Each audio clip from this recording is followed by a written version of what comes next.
ناظرین السلام علیکم۔ ایک بڑی اچھی خبر اور وہ یہ ہے کہ بجلی سستی ہونے جا رہی ہے۔ آخر ایسا کیا ہے بھائی، اس مہنگائی کے دور میں کوئی چیز سستی ہو جائے؟ یہ ممکن ہے؟ ویسے یہ کیسے ممکن ہے؟ یہ میں نے خبر آپ کو مطلب یہ سچی بات کی ہے یا کوئی مذاق کیا ہے؟ مجھے تو یہ خود ایک مذاق سا لگ رہا ہے، اس کا جائزہ لیتے ہیں۔ اور دوسرا یہ کہ آئی ایم ایف ہمارے ساتھ بڑا ہمدرد بنا ہوا ہے۔ ویسے ہیں دونوں خبریں بڑی عجیب، ایک طرف بجلی سستی، دوسری طرف آئی ایم ایف ہمارا ہمدرد، یعنی اسے مہنگائی کی فکر ہو گئی ہے۔ یہ جو لیوی ٹیکس بڑھا ہے، یہ جو پیٹرول پہ میں اسے جگہ ٹیکس کہتا ہوں، جو لیا جا رہا ہے ہر بندے سے 1 لیٹر پیٹرول ڈلوانے پہ جو جگہ ٹیکس وصول کیا جا رہا ہے، اس پہ آئی ایم ایف کو بڑی تشویش ہے۔ تو یہ کیا ہوا ہے؟ یہ بھی کوئی خبر ہے، میم ہے، کوئی وہ کیا کہتے ہیں، پرینک ہے، کیا ہے یہ میاں طاہر؟ دیکھیں، سب سے پہلے تو دیکھ لیتے ہیں کہ آئی ایم ایف کو کیا تکلیف ہوئی ہے کہ وہ لیوی ٹیکس بڑھنے پہ، جیسے جگہ ٹیکس کہا جاتا ہے پیٹرولیم پہ، اس پہ وہ پریشان ہے۔ ہاں بالکل وہ پریشان ہے، لیکن وہ ہمارے لیے پریشان نہیں ہے۔ اصل میں جو مہنگائی ہے، ایک حد تک مہنگائی رکھ کے آپ لوگوں کی جیبوں سے پیسے نکال سکتے ہیں۔ آئی ایم ایف والے جو ہیں وہ ہم سے بہت اچھے کیلکولیٹر ہیں، وہ بہت اچھا کیلکولیٹ کر لیتے ہیں، اور ان کو پتہ ہوتا ہے کہ کہاں سے کتنا تیل نچوڑا جا سکتا ہے۔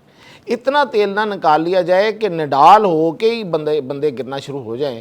تو پھر باقی پیسے کیسے نکالیں گے؟ یعنی کہ وہ انڈے کھاتے ہیں، وہ مرغی ذبح نہیں کرتے۔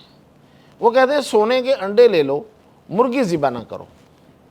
تو یہ ہمارے حکمران جو ہیں، یہ تو مرغی ذبح کرنے پہ آئے ہوئے ہیں، اور انہوں نے یہ تو لیوی ٹیکس بڑھاتے جا رہے ہیں، لوگ مر جائیں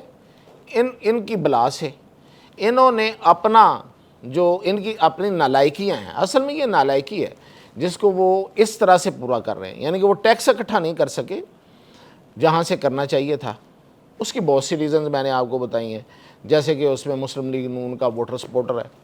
کہ ریٹیلرز میں آتا ہے، ہول سیلرز میں آتا ہے، یہ جو بڑے بڑے دکاندار بیٹھے ہوئے ہیں، بڑے بڑے ان کے پیچھے گودام ہیں جس میں پتہ نہیں کروڑوں روپے سے زیادہ مال انہوں نے رکھا ہوا ہے، اس پہ ٹیکس ایف بی آر نہیں لے پاتا۔ لاہور میں 10 بیکریز ہیں اور اس سے زیادہ سینکڑوں ریسٹوران ہیں جو نقد پیسے وصول کرتے ہیں۔ وہ پرچی نہیں بنا کے دیتے، اور جو پرچی بنا کے دیتے ہیں وہ 2 نمبر بنا کے دیتے ہیں، ماں سوائے اس کے کہ آپ کارڈ پہ جا کے پیمنٹ کریں۔ اب ہمارے یہاں پہ جو ریسٹوران پہ جانے والے ہیں لوگ، وہ وہی تاجر ہیں جو پہلے خود اپنا ٹیکس نہیں دیتے،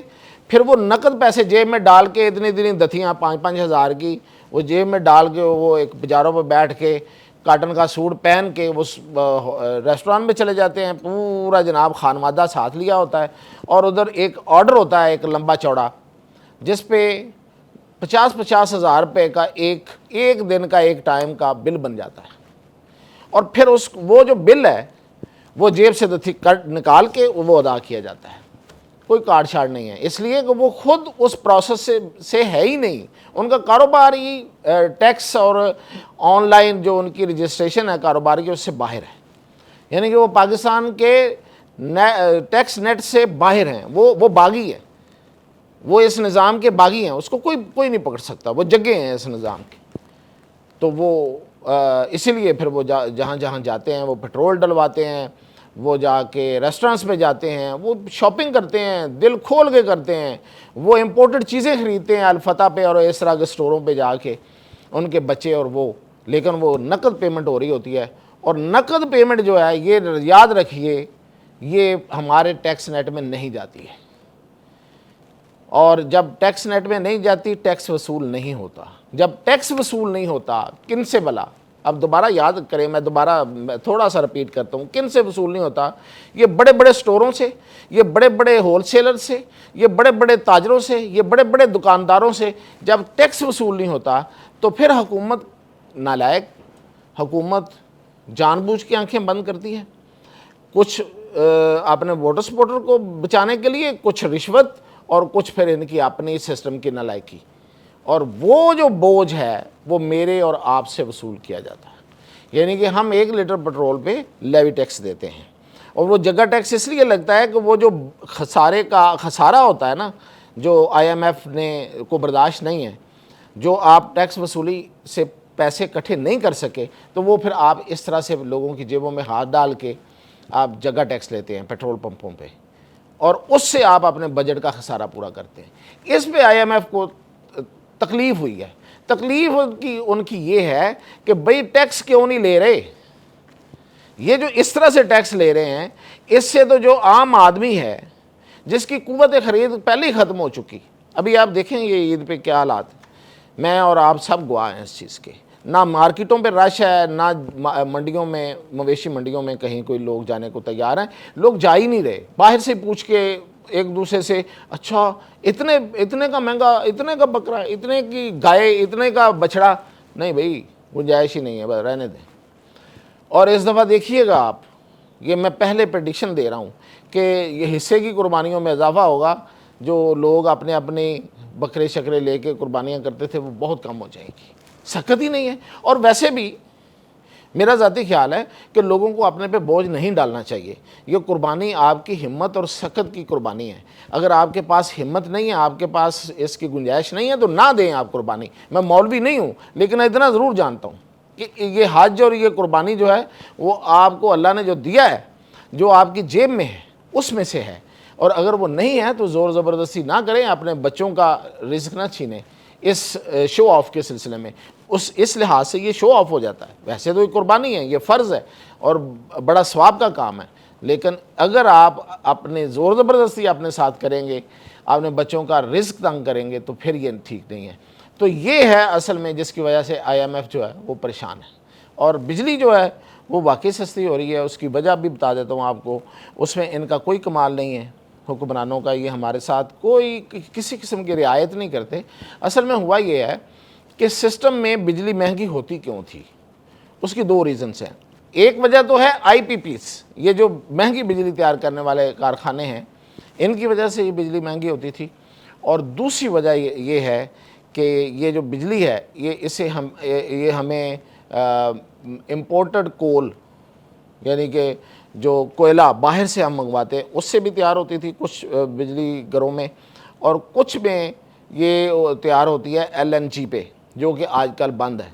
اور پھر فرنس آئل۔ یہ تینوں جو چیزیں ہیں ان پہ جو بجلی تیار ہوتی ہے یہ مہنگی بجلی ہوتی ہے۔ اب مسئلہ یہ ہے کہ جب یہ تیار ہو جاتی ہے، کیونکہ ہمارے ایگریمنٹ ہے ان کے ساتھ، جب تیار ہو جاتی ہے تو پھر ہمیں یہ لینی پڑتی ہے، تو وہ مہنگی بجلی ہوتی ہے، تو وہ پوری بجلی کو مہنگی کر دیتی ہے۔ یہ والی جو بجلی مہنگی بجلی ہے 3 چیزوں سے بننے والی، یہ پوری بجلی کو مہنگی کر دیتی تھی، اس وجہ سے بجلی مہنگی تھی۔ اب اس دفعہ ہمارے پہ اس جنگ کا ایک تھوڑا فائدہ سمجھیں، کیونکہ ہر شر میں خیر ہوتا ہے اور ہر خیر میں کہیں چھوٹا سا شر بھی ہوتا ہے، تو یہ ہے تو پورے کا پورا شر یہ جو جنگ ہے، لیکن اس میں خیر یہ نکلی ہے کہ اب فرنس آئل بند ہو گیا باہر سے آنا، ایل این جی بند ہو گئی، امپورٹڈ کول بند ہو گیا، کوئلہ، تو یہ جو ان کے یہ جو مہنگے والے بجلی گھر تھے یہ بند ہو گئے اس وجہ سے۔ اب وہ بجلی ہم نہیں لے رہے، تو جب وہ مہنگی بجلی ہم نہیں لے رہے تو اس وقت پہاڑوں سے پانی جو آ رہا ہے برف پگھل کے، اس کی وجہ سے پن بجلی، یعنی کہ پانی سے بننے والی بجلی جو سب سے سستی ہوتی ہے، اس کی ویسی مقدار بڑھ گئی ہے، کیونکہ وہ چلنا شروع ہو گئے ہیں دریا، اور دریاؤں سے ڈیم بننا شروع ہو گئے ہیں، اور ڈیموں سے یہ بجلی پیدا ہوتی ہے، تو وہ بھی بڑھ گئی ہے۔ تو اس وجہ سے 5 سے 6 روپے پر یونٹ یہ بجلی سستی ہو رہی ہے، لیکن یہ بیسکس میں نہیں ہے اس کی سستا ہونا، یہ اوورآل آپ کے بل میں سے 5 سے 6 روپے پر یونٹ اب آپ کو اگلے بل میں، اس بل میں نہیں اگلے بل میں آپ کو یہ بجلی سستی ملے گی۔ اور دوسری وجہ جو ہے وہ آپ جانتے ہی ہیں کہ ہمارا جو سولر ہے اس نے ہمیں بڑا بچایا ہوا ہے، اور سولر کی وجہ سے بجلی کی کھپت بھی کم ہے، تو جتنی بجلی ہے وہ اب سستی ہے۔ مہنگی بجلی کا پورشن جو ہے وہ اس لیے نکل گیا کہ وہ چیزیں امپورٹ نہیں ہو رہی، باہر سے آ نہیں رہی، رکی ہوئی ہیں، تو وہ مہنگا حصہ نکلا ہوا ہے، سستے والا موجود ہے، اور سستے میں سے ایسا حصہ وہ موجود ہے کہ جو ہمیں اویلیبل ہے، یعنی کہ سولر بھی ہے اور وہ بھی ہے، تو اس وجہ سے ہمیں یہ بجلی اب سستی ملے گی، لیکن کتنے مہینوں تک یہ کچھ نہیں کہا جا سکتا۔ یہ تھی اب تک کی اپڈیٹ۔